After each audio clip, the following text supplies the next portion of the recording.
What's good, Josh? Your boy Esso, the anti-socialite himself. You watching Parker Vision, man.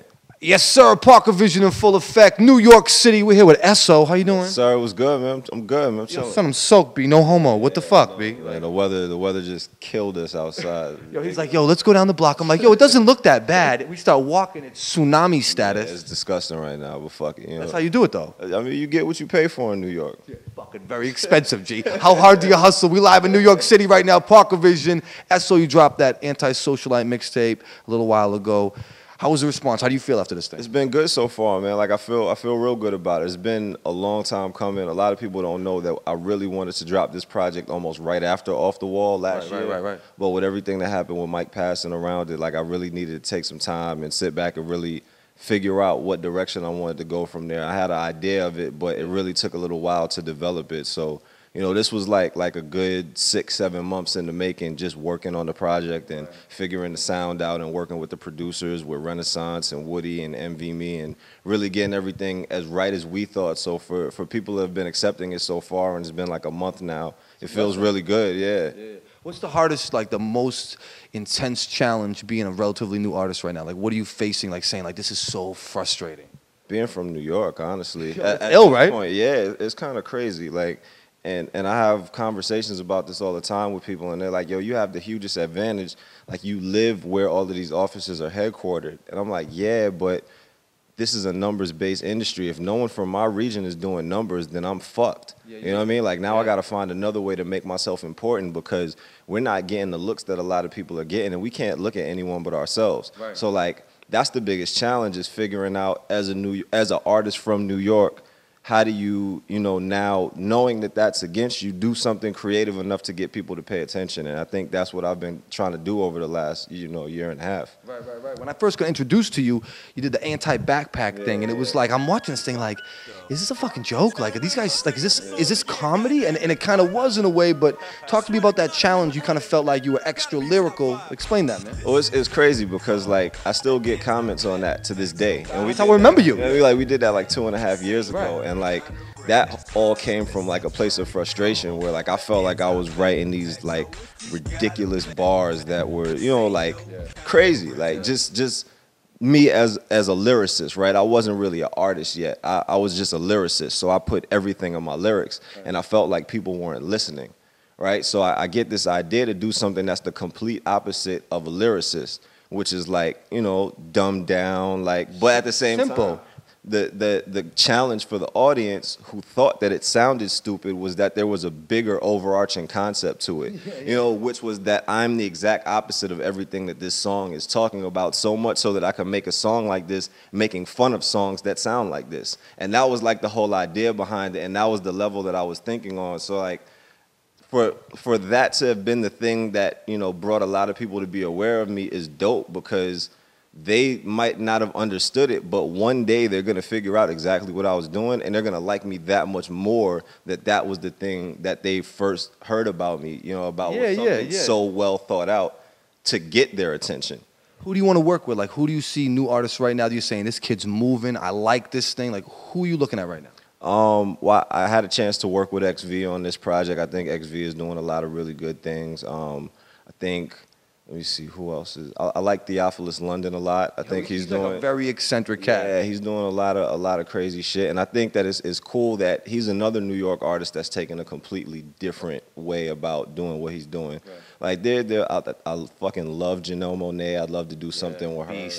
Ridiculous. I mean, there are so many. It's hard to just name people, because then you run the risk of leaving someone. Right. But those are some people that I really, really fuck with right now. When you mention those artists, I can see your taste. I can see your vision. Yeah. Like, it's like I hate the word the neo soul, but it's a new school kind of a warm feeling with a lot of those artists. Well, I think what it is like all of those people that I named, they have their background in what they do, and then they find a way to make it theirs. Like, and even you could take someone like Drake, where Drake has his background, and he found a way to make his sound his. Yeah. Like what I really want to do, and what I've been trying to do over this last year, is make my sound mine. Right. Right. And you have to take chances to do that. So I think like the Anti-Socialite was the biggest chance to date, and I think the reason that I gravitate towards those people is because they've taken those chances and they've been successful with them. Right. You know, so not only do I admire them as artists, but I also look at, you know, what they've done to get to where they are.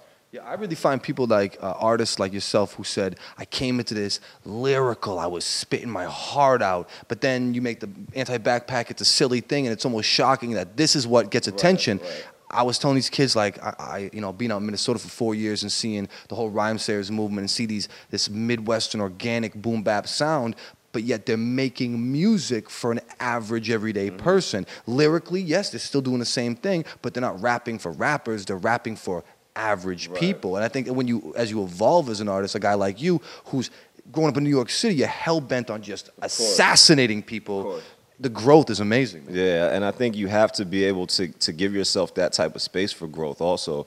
You know, like a lot of, I think like with a lot of New York, we're so not used to ever feeling like underdogs before in hip hop that Sick, right? when it happens, you're kind of like, well, what do I do now? And there are like two schools of thought on that. Well, we stick with what always worked, or, you know, we risk trying to figure out what that new shit is. You know, and I have friends on both sides of that decision. Yeah. You know, but I decided that for me, I want to be on the side of trying to figure out what that new shit is. Yeah. And I think that, you know, for us as New York to really have that sort of legacy, or to live up to the legacy of creating something, right, if we want to go back and say that hip hop is ours because we created it, then why can't we create some new shit based on the shit that we already created? If New York created it, why can't they change it? Right, exactly. And I think that it takes someone to actually be willing to do that, you know, as opposed to just, and I don't knock anyone for, anyone's musical direction is what they choose. It's what's best for them. And I would hope everyone chooses their direction based on what they think they could be the best in the world at. Yeah. I've chosen my direction based on what I think I could be the best in the world at musically. And that's what's true to me. You know? The core of this is self-expression. Yeah. And now it's become this billion-dollar business that's crashed, just like our economy. Right. So, you know, seeing the people like yourself that are really still into, like, yo, I'm expressing myself. This is a business, and yes, you could make the record like the dumb record, but choosing to do it intellectually and progressively, yo, but give you credit, man. Thank you, I appreciate it. Most definitely. What's next for you? Right now, we're working on a few things I don't want to jinx and shit. Word. Yo, word. we was talking about them before the interview. It's a couple of things that are in the works to you know, help me as an independent artist do, you know, the things that I do. And you know, we're working hard as fuck. New York is going to be on MTV Heat Rock soon. It's a very I had the exclusive off that. I appreciate this guy. You know what I mean? Yeah, absolutely. We're about to shoot the Heads Will Roll video. Word. Let me know. I do cameos like you wouldn't believe. I'm amazing at cameos. Yeah, if you're in New York, let's do it. I'm in the rolling dice. Whatever you need, so whatever you need. I don't think it's going to be that kind of video, but I mean, if they were rolling dice in medieval England, then, you know, son, it could be wooden dice. Yo, fam, with whatever you want, a sword, whatever you need. That's what it is, yeah. Yo, how can they get at you on like the viral end of things? The website is www.theessoexperience.com, twitter.com/Esso, Esso McFly on Facebook. You see me in the streets, holla at me. I'm around, you know? Yeah. Shout out to my man Zeke the Freak. Shout out to my whole DigiWax family. Yeah. Shout out to DigiWax. We soaking wet live in New York City, baby. It's Esso, Parker Vision. Harlem, all day, every day, you know? Off with your head. Dance to your dead. Heads will roll. Heads will roll. Heads will roll. On the floor. I'm the king of England!